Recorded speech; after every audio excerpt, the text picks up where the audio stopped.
Welcome to Autism Knows No Borders. Discover what's possible when people impacted by autism inspire change and build community. Together with the Global Autism Project, here's your host, Rachel Harmon.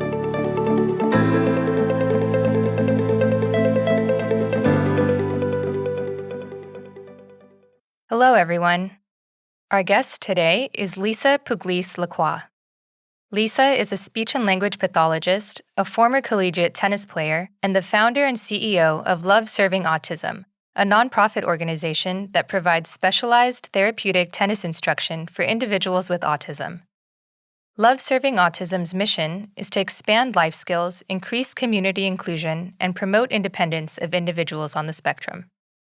In this conversation, we discuss how Lisa fuses tennis and speech therapy, benefits of playing tennis for autistic individuals, strategies and accommodations to help her students succeed, what she's learned about the autistic population from teaching tennis, adapting services online due to the pandemic, and advice for parents interested in tennis for their autistic children.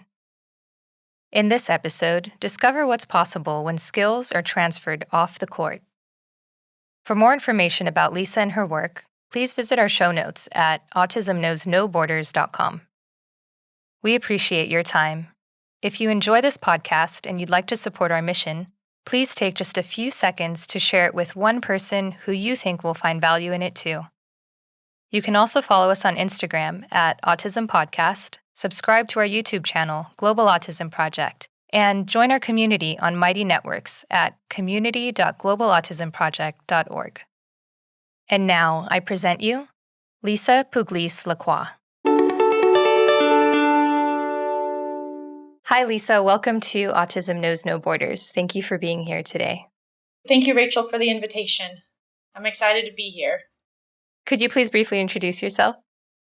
My name is Lisa Pugliese-LaCroix.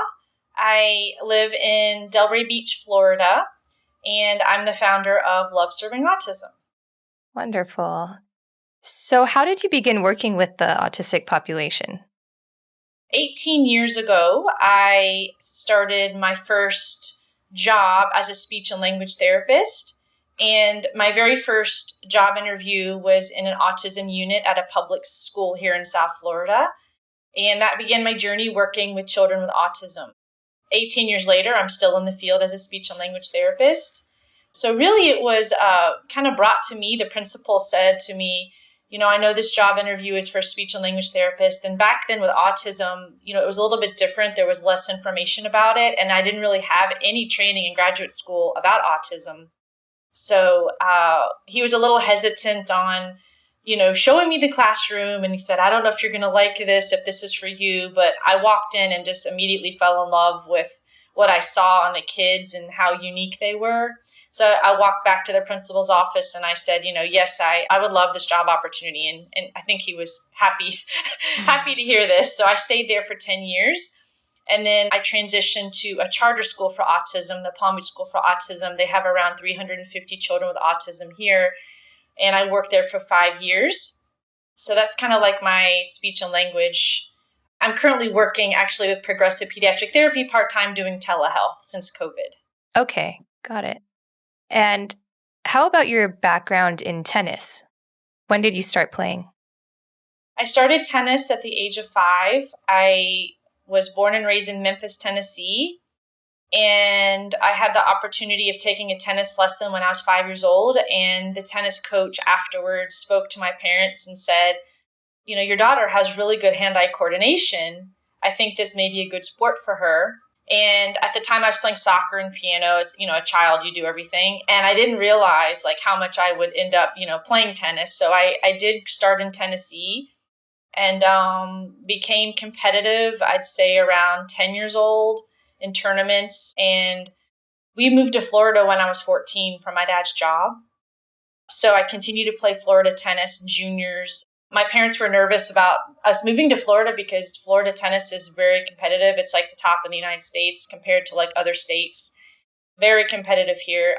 The good news is that it helped my game. And so I ended up being number 1 in the state for, a couple years in a row, and also played national tournaments I think my highest ranking was like number 2 in the nation. Wow. When I was in 16s and 18s. So that tennis became my life. Like that was it. I went to school, trained afterwards. I didn't have much of a social life and ended up playing in college. I started at Duke University and I played a year there and transferred over to University of Florida. I wanted to be closer to home and played at University of Florida for 3 years and graduated. And most of our teammates played on the tour. We did win the national championship my senior year, so it was pretty awesome. I'm still friends with all the team. And we ended up playing each other on the tour a little bit, but I had a back injury. So that's kind of where my life, I had to find like the next step on, do I want to continue to play after surgery or do I want to find like a new career path? So you had this background in tennis growing up, playing your whole life pretty much. And then you decided to change careers and focus on speech and language pathology. Is that correct? Yes. Okay. So what inspired you to fuse the two and eventually develop Love Serving Autism? Well, initially it felt so nice to help others. You know, when you're an athlete at that level, it's all about yourself and you focus on your training needs and you usually have a team of people who help you and you travel and you're really not focusing on other people. And when I became a speech and language therapist, I thought, how great is this? I could stop focusing so much on my needs and I can help others. And I really always like to help people in general and make a difference. So I really didn't touch a tennis racket for, I'd say, 8 to 10 years. I just here and there, but I really didn't. I focused on my new career. I love the identity of being someone different for a while. Even though I knew I had a gift with tennis, I really didn't think about how to connect them. And I had read an article in a tennis magazine about a national nonprofit that started in Boston, I believe in 2011. I reached out to them and I said, oh, you teach tennis for children with autism. We have nothing in Florida. And the founder said, oh, can you help me develop programs in Florida? It's called Acing Autism. So I said, well, that sounds great. I could get back into tennis for a different purpose. So he flew from California. They moved their headquarters there to Florida, and we started opening programs together. And I did that for about 6 years, just volunteering my time because it was such a passion of mine, in addition to being a speech and language pathologist. And anyway, fast forward, I recognized 6 years into it, I have a new vision of focusing more on the clinical piece of the tennis, integrating the speech and occupational, physical, and behavioral therapists in really working on more of the therapeutic model. So I did reach out to the founder. I said, this has been a wonderful experience, but I think it's time for me to start something completely on my own. And so I did apply as a nonprofit, just picked a name, applied to the IRS and started a 501c3. And the first program was in 2017 at the school where I was working. Oh, right. So that's how Love Serving Autism started. Yeah. And what is your mission now? Our mission now is really to provide, specialized, multidisciplinary, therapeutic instruction to children and adults on the spectrum. So the tennis court is a therapy space. So instead of a child going to, which is traditional therapy, you receive speech in a school setting or in a clinic or in an office or outpatient, now they can receive it on the tennis court. We're still honestly putting all of that together now. Funding is a huge challenge during COVID. A lot of the grants are super competitive, but putting the whole clinical component together is our next step. Yeah, great. Because then you could potentially bill to insurance companies, right? Correct. So we are now we're getting credentialed with different insurance companies here in Florida so that, children can go to tennis and use their insurance, and tennis is just another form of therapy. We would like eventually to have an online portal. We don't have one yet for therapists to track data. So that's something we really would like to work on as well, so that everything is, HIPAA compliant in one safe place, and we can look at the children's IEPs and compare like their academic goals to what we're doing on the tennis court and help the skills generalize. I think that's huge for children and adults on the spectrum. They learn obviously skills in certain settings and how do they carry over. Mm-hmm. And we do teach adults as well. we're doing our best to start building more adult programs since the children, they grow up at some point to become adults. So it's important we offer the instruction to both. Yeah. Could you give some examples of some goals that you might work on to generalize into different environments?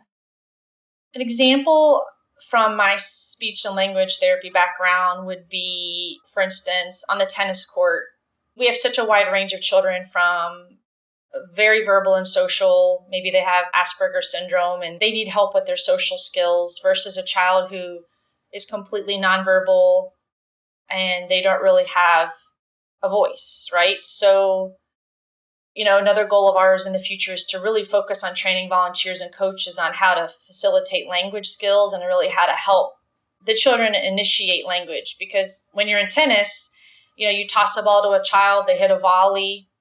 You could do that without sound or speech. You just toss it, they hit a volley, right? But for us, why not, hold the ball and the coach or volunteer would say, ready, set, and the child has to say, go.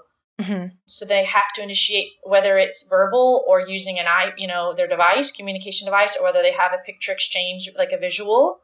So just to stop in those moments and really work on, how do we increase language skills on the tennis court? And then for a parents a lot of times attend our classes, which is great. So they can see what's going on and then they can work on those same skills at home. A lot of the children I see, especially with the volunteers, everything's done for them. Oh, they're so cute. Let me give them a racket. Let me give them a ball. And they forget, the child can request to get a ball, Mm-hmm. a request to get a racket, or they can comment, I love tennis, or I don't like this game, but we have to provide those opportunities for them. Yeah, right. I also wanted to tell you, I formed an SLP advisory committee now. So we meet once a month on Zoom, and these are speech and language therapists from across the country who are interested in the organization. And they discussed with me a month ago about really creating some training videos for engaging, the coaches and the volunteers so that they learn more about how to increase language skills, like expressive language skills and all that on the tennis court. So that's something that we'll be working on, hopefully in the near future. Oh, that's great. So logistically, how would that work if a child has an AAC device with them, which, for people who don't know, it could be a tablet. And sometimes it's on a strap that they might carry on their shoulder or around their neck or something. How does that work if they're playing tennis? That is a wonderful question, and we're still piloting different devices to see. Sometimes the children will have iPod touches they wear around their necks that are portable, and they wear them to school. They can wear them to tennis. They're a lot smaller, but we did test the whole iPad concept and putting it on a stand. And it was a little challenging because by the time they wanted to request something or comment, they had to walk over and press the button and come back, and you kind of miss those opportunities. So right now, there's a company, PRC Saltillo, which they do in Boardmaker. They do create a lot of communication devices, and we're actually piloting different devices now with the kids. They donated a few apps to us. So it is not easy, obviously, to play tennis and hold a device at the same time. But they have, like you said, they have straps and they have they have ways to wear the devices, even if they wear, like nowadays, you have the Apple Watches so they do have communication devices that you can wear around your wrist. Mm-hmm. And they can be programmed. So there are a few options for us. We do have a banner at tennis that we started printing in January that we hang on the fences at tennis, and it has all the picture icons. It has a visual schedule. It has a communication sentence builder board so that the children can walk over and request, like, I want a water break. So we have vocabulary. It has an emotions board. So we did our best to actually hang the visuals so they could walk over and select as well. So it's more like a low-tech option versus the device. So it's something that we're still working on. Right. Okay.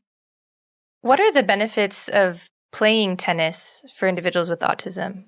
And I guess I'm curious, how do these benefits differ from playing basketball, for example? I honestly, with our organization, we're starting with tennis, but I think that we could expand to multiple sports because what they're learning in tennis can carry over. The skills they're learning, the hand-eye coordination, the fitness, the balance, the learning to control the power. Like a lot of the kids, when they get on the court, they don't know how to control the ball. So it helps with their motor planning skills, coordinating, their movements. Some of the kids hit the ball way too hard and it like flies out of the court. And we have to teach them, okay, you have to hit it within these lines. They don't realize how strong they are. Mm. And some of the children need help with hitting the ball more powerfully and really feeling like how the ball feels on their racket. So I think tennis is repetitive. Obviously, when I was young, I used to play on a backboard. My parents painted a garage with a line, and I loved it. I used to go there for hours every day and just play tennis in the garage.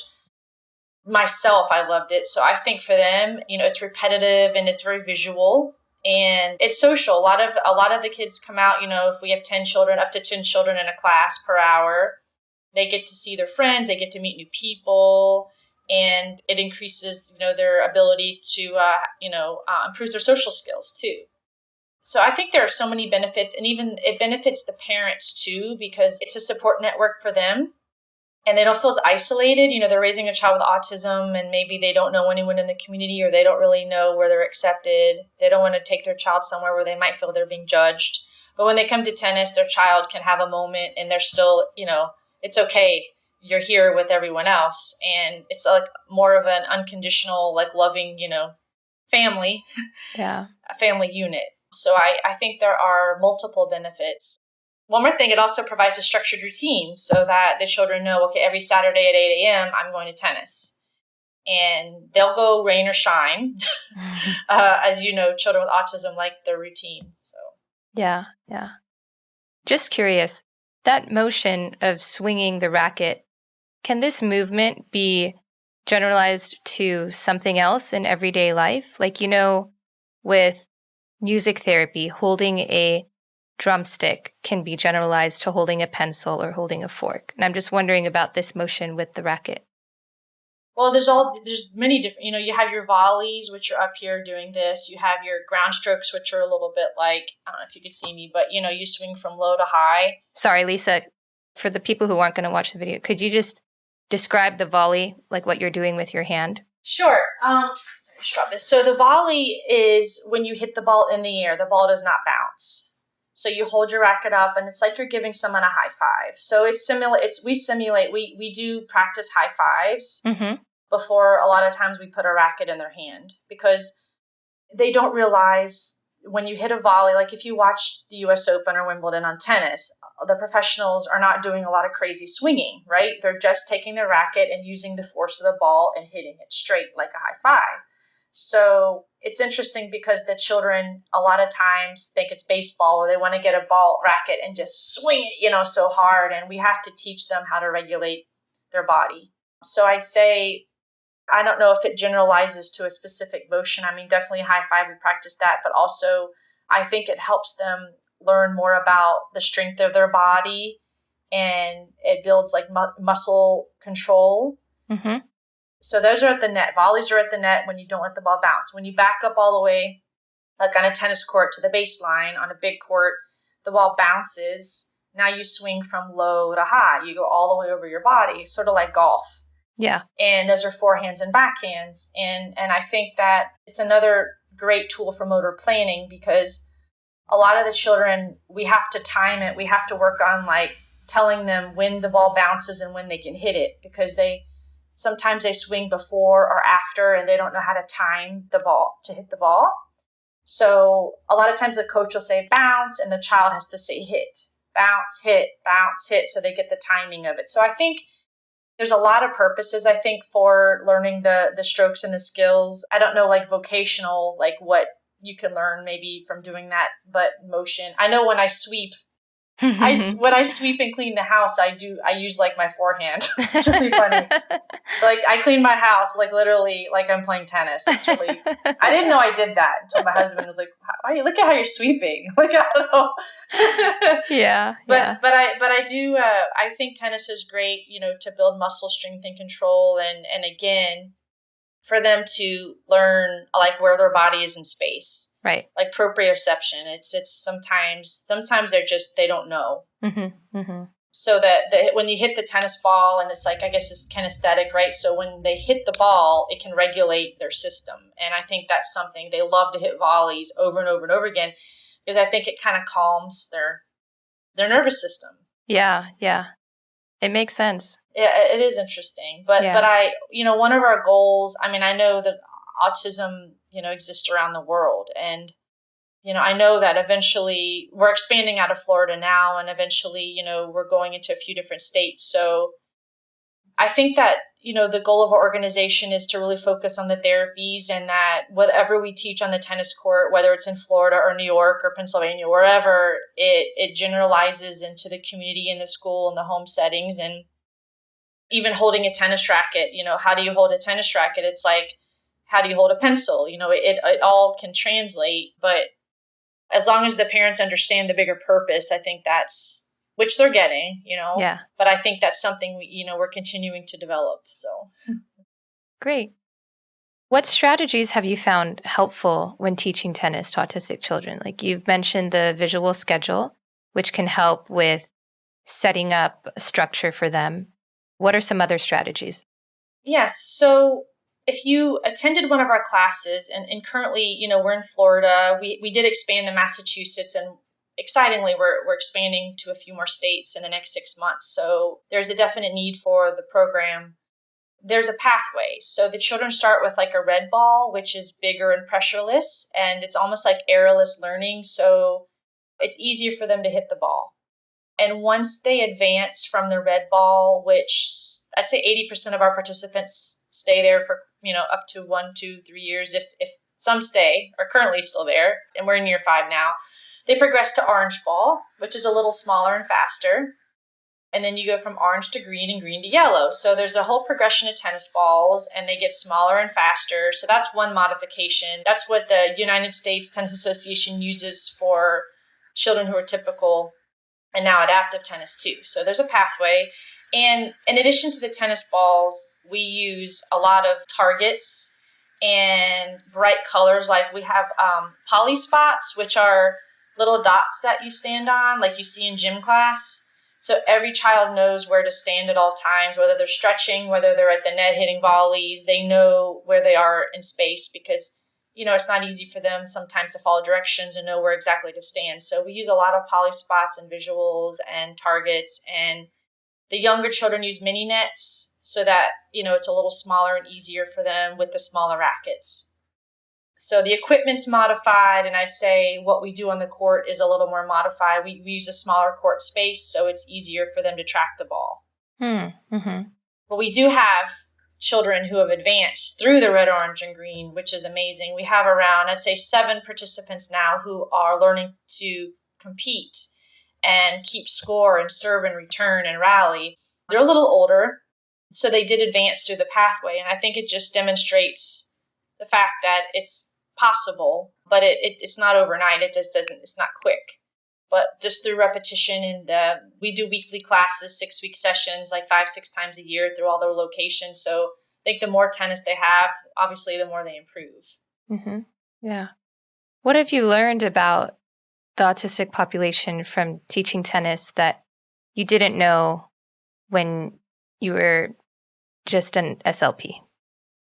Great question. I feel I've learned that they're capable of so much more, I think, than people realize. Just because you have autism doesn't mean that you are not able to play sports or that you won't fall in love with a sport. For instance, we went to the U.S. Open in New York in 2019. We were invited to bring 21 children. So they flew from Palm Beach, Florida to New York. And I thought, oh, wow, I'm taking a big risk, because most of these children had never flown in an airplane. I have no idea, when they get there to the U.S. Open, it's a massive, obviously, tennis facility. We're on one of the stadium courts. Like, how will they respond?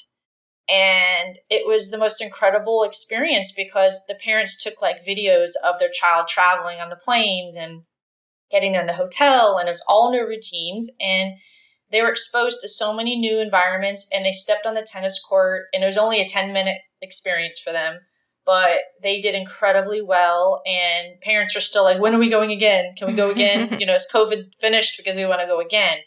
So I think that it opened my eyes to the reality of, I guess, Temple Grandin always says, and when she speaks about exposing children to new activities, new things, to not limit them. Some of the children have tennis birthday parties now, at their house. And they maybe never would have done that had they not had the opportunity. Mm-hmm. Right. So as an SLP, a lot of times we're trained in a traditional environment, and a lot of even the ones I work with now, I don't know if I could come out to tennis. I don't even know how to hit a tennis ball. And, I'll say, well, that's okay. You don't have to play tennis to come and work with the kids. You're helping them work on communication or holding a racket for the occupational therapist, whatever it is. They don't need that level of tennis experience to be a part of our program. So I think it's also kind of opened the minds of some therapists here locally as well of, oh, wow, there's more to our job than working in certain, the traditional settings. Yeah. So could you describe a little bit more the model and how it works on the court? You have your coaches, like the tennis coaches that are working, is it one-on-one? And then how do you incorporate that multidisciplinary approach? We typically have one coach per court. So let's just say we're in a certain city, we're at a public park, we have one tennis court, we have one coach. Let's just say they're up to 10 children. That's our max pretty much on the court. And before COVID, our numbers were pretty high. So we were around 10 for most locations. We're still rebuilding everything now as parents feel more comfortable going back out. I'd have to say our staff, our ratio would be maybe for the 10 children, 4 to 5 volunteers on the court. Sometimes they're high school, sometimes they're college students getting community service credits. We do encourage children who require additional services. For instance, if they potentially have ABA therapy or if they have a private therapist who works with them, we do encourage the therapist to join the tennis program with them to work one-on-one.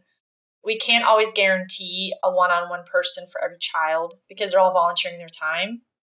So sometimes a parent will bring like an RBT, registered behavior therapist, to the program, or they'll bring a sibling. Sometimes siblings come out and they'll model for their brother or sister, which is great. I love that too.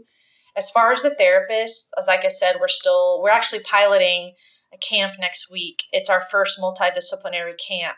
So it's Monday through Friday, 9 a.m. to 3 p.m. And basically the speech and occupational and ABA therapists will go on the tennis court and kind of like model for the children, what's expected of them. And we'll record data throughout the week to see how the children are progressing.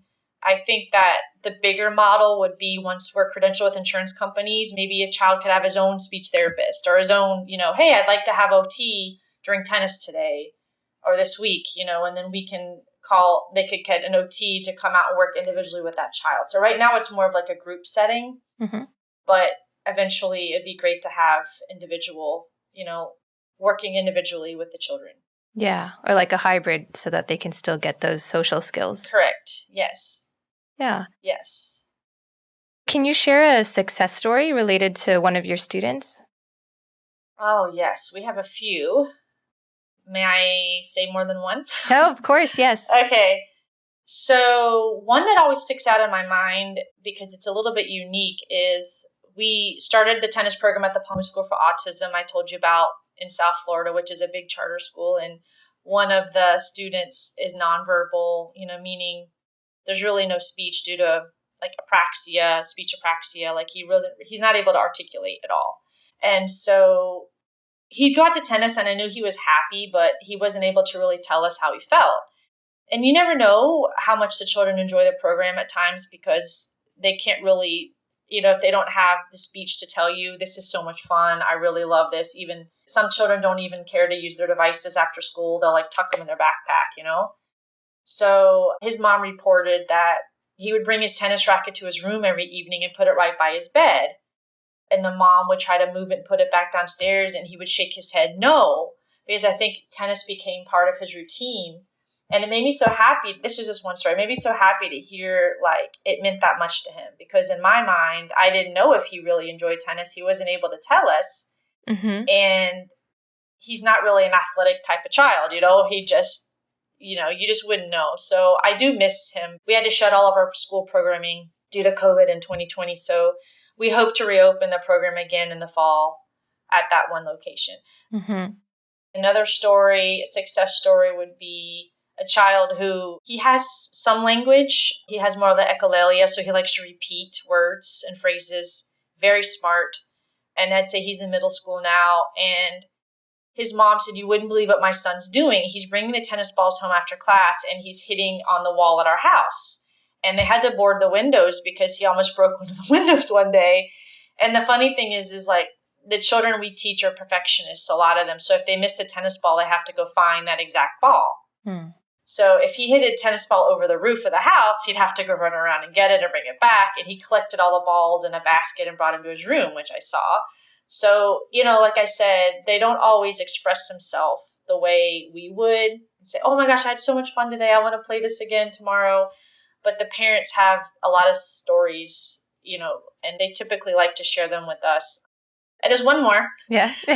One of the children who went to the U.S. Open, I think his dad had said he lost around 45 pounds playing tennis in our program in a year. Because he was a video gamer and he was a teenager and they couldn't get him to go outside and do really any sports after school. And he knew me, so he said, "Okay, I'm going to sign up. I'll go to tennis if Miss Lisa's there at the school." And he ended up going to the U.S. Open with us in New York. So that's another success story, I think, where his parents were like, "Wow, I can't believe he actually enjoys this sport."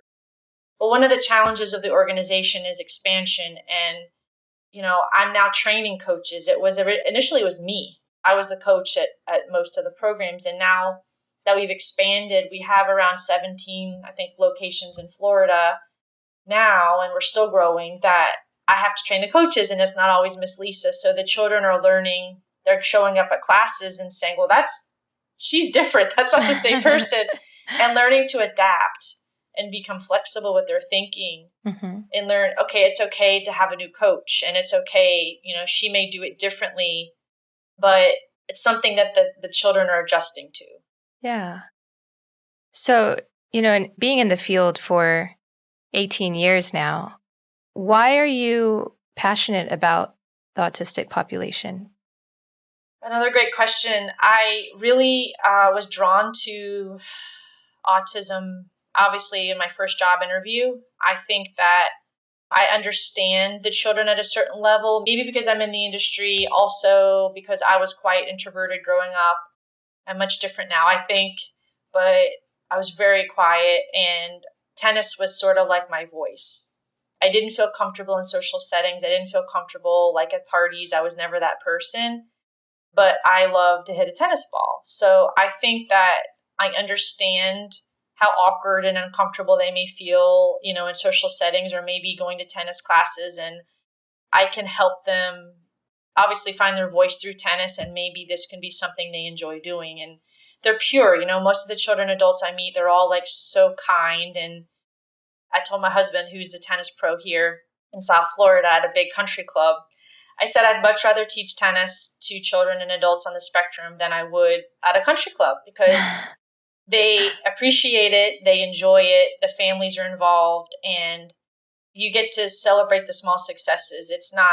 There's not a level of entitlement and I deserve this, all that. It's just different. And I feel more comfortable in that setting. So I did work briefly at a country club a year ago. So I was, and I taught my tennis classes, but I really missed, I decided to go back to what I'm doing now. But I'm still not full-time yet with the organization, because obviously we're still working on our funding and fundraising and connecting with foundations to help us, which takes some time.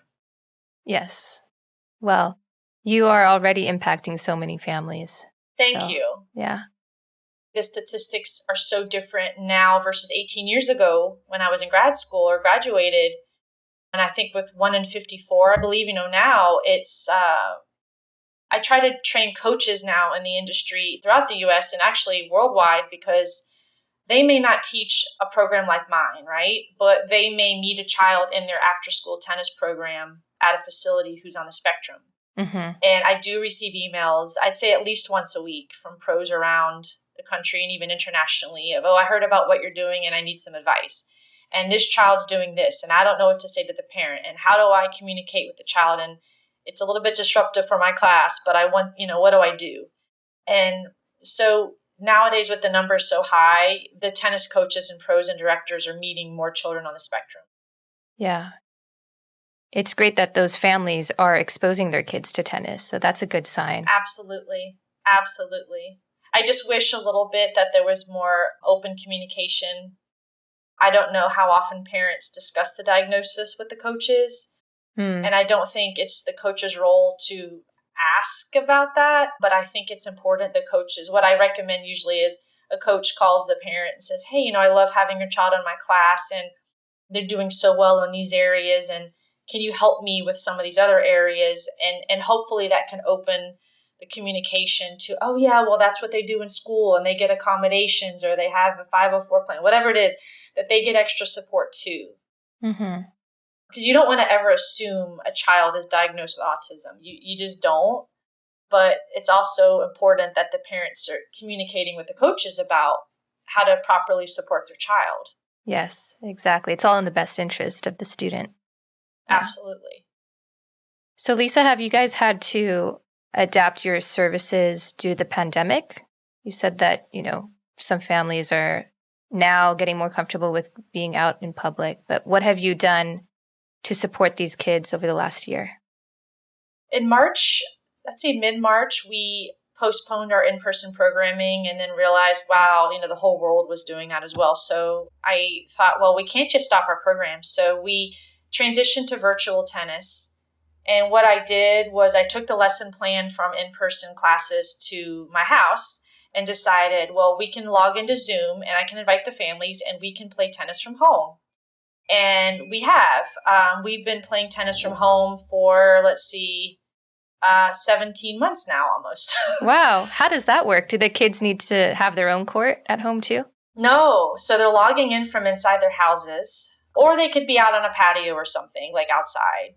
I'm teaching from the living room. So basically, we log in, we do a little bit of greeting, social skills, we do a first then board. Like I'll call on a student and say, okay, first tennis, then what are you going to do next? And then we do our stretching. So basically, I'm modeling on the computer whatever they're supposed to do as a coach. And we do stretches and we do fitness exercises where we do like our warm up, jumping jacks, whatever, all the exercises, sit-ups, push-ups, everything. And then we go into hand-eye coordination. So the tennis children usually are adults to log in. They usually have a racket. If they don't have a racket and a ball, I've seen them use like a dustpan, anything that they can hold to balance an object. And we work on a lot of hand-eye coordination, like dribbling. We'll have a whole set of exercises we do. And then after hand-eye coordination, we go into actually playing tennis. So you don't have an opponent, but you have a wall in your house. So we sometimes take a ball and just practice hitting back and forth on a wall. Or if they have a parent at the house or a sibling, they can hit back and forth to each other. So it's teaching them how to regulate, control their power inside the house. And it's about an hour class. And we even did a glow in the dark event a year ago during COVID. The children all bought black lights and we did it in the evening and everything lit up and we had music and they loved it. So we've had to be creative. Oh, that sounds fun. Creative. I'd say now, almost going into 17 months from the virtual start of virtual tennis, our numbers are much lower logging in because I think, most of our in-person programs are back. But I think it was a wonderful platform for us so that we can continue our services. Yeah, exactly. And keep kids active at home when they might not otherwise be. Yes. And we did partner with an organization in Canada called Autism. And the founder reached out and said, we're shutting down in Canada. Can you help work with us, whatever? So they started logging in. So the founder himself and myself were the coaches for a few months. So we had a mix of Canadians and Floridians, and then we had some from New York log in. And so it was it's been such a mix. But it gave them another opportunity. And it was social engagement too, so that they felt connected. So I think it worked. Mm-hmm. But I feel in-person tennis is more a reality, maybe. They actually feel the tennis ball in the racket. So I'm encouraging, August 7th actually is our final virtual for the time being since school starts here. And we're going to try to get everyone back into in-person classes. And if we need to return to virtual, we know it's there. so we can. Yeah, that's great. All right, Lisa, I'd like to close with one last question. What advice would you give to parents who are not sure if tennis would be right for their child? Well, again, having experienced meeting families who were very hesitant about bringing their child to tennis for multiple reasons. One could be routine, change in routine, right? It could be my child doesn't play sports. They don't really do anything but hang out at home or play video games. We encourage them to try, because you don't want to limit your child. You want them to reach their potential. And as the organization grows, I see new opportunities every day of like what we can do. And I'm starting to talk more about the therapy piece of it versus it's just tennis. So if a parent understands that when they come to tennis, it's a therapy and they're working on so many skills, whether it's speech or hand-eye coordination or motor planning skills or behavior, they'll understand, oh, this is like taking my child to a therapy session. Mm-hmm. So that's like something we're working on. Once we build all the team of therapists at all our locations, I think they'll understand. They'll feel maybe a little bit more comfortable with the fact that, okay, it's not just tennis. Tennis is great, but it's a bit more than that. So I was lucky here in South Florida because I've been in an SLP for 18 years. So I knew a lot of the families and they knew me and trusted me enough to enroll their child. And I think that helped. And once they enroll their child, then other parents will say, oh, that sounds great. I'll try that. So I think it's somewhat word of mouth as well. Mm-hmm. So it just takes time. There are some parents who haven't, to this day, still haven't tried it because I think they don't know. They're unsure. They don't know if they can predict their child's reaction to it. Mm. And how they would handle going to tennis if it's not something they're passionate about. And it could take a couple sessions for them to feel like excited about it or to feel, especially if you're like 5 years old, that's the starting age pretty much where we teach. We have 4.5 to 5-year-olds and they don't know, what tennis is. We have social stories, but it's still, they have to be there to experience it. And it could take a few sessions of classes before they feel like they understand what's expected of them. So I guess I would just say that, you have to give it a try. You never know what your child's capable of and to think about it as another therapeutic opportunity. Great. Okay, Lisa, thank you so much for sharing your expertise with us. Thank you, Rachel, for inviting me. And I really enjoyed this today. And, we do have a website, loveservingautism.org. We have social media pages. We have the Facebook, Instagram, Twitter. We have a YouTube channel. So if anyone ever wants to go and check out some of our virtual tennis or in-person tennis classes, we do have videos on the Love Serving Autism channel on YouTube as well. Great. And we'll put all those links in our show notes. Thank you. Thanks for tuning in to Autism Knows No Borders. Lisa has creatively combined both of her passions to serve individuals and their families. Children are not only given a chance to develop their tennis skills in a supportive environment, they're also able to transfer these skills off the court and into their community. If, like Lisa, you're a professional working in the field of autism education or a self-advocate wanting to share your life experiences, our Skill Corps volunteer program is an opportunity you don't want to miss. The Global Autism Project provides sustainable clinical, administrative, and leadership training to autism centers seeking guidance. As a Skill Corps member, you can travel to our partner sites around the world and work directly with their local teachers and therapists. If you'd like to learn more about our Skill Corps program, check out episodes 4, 17, 53, and 66, featuring Skill Corps volunteers that have been to our partner sites in India, the Netherlands, Indonesia, Dominican Republic, and Kenya, to name a few. Listen to them talk about their transformative experiences and see what Skill Corps can offer you. Just a reminder, we're currently accepting applications for our Skill Corps volunteer program to travel in 2022. Begin your journey today at globalautismproject.org/skillcorps. That's SKILLCORPS. As a listener of our show, take advantage of the coupon code to waive the application fee. It's Autism Podcast, with no space in all caps. Thanks for listening. Take care. Tune in each week for engaging conversations of how people across the globe are inspiring change and building community. You've been listening to Autism Knows No Borders, brought to you by the Global Autism Project. You can find Rachel's notes for this episode and learn more about today's guests at autismknowsnoborders.com. If you enjoyed this episode, please subscribe to the show on iTunes or wherever you get your podcasts. By doing so, you'll be helping us increase awareness and acceptance of autism around the world.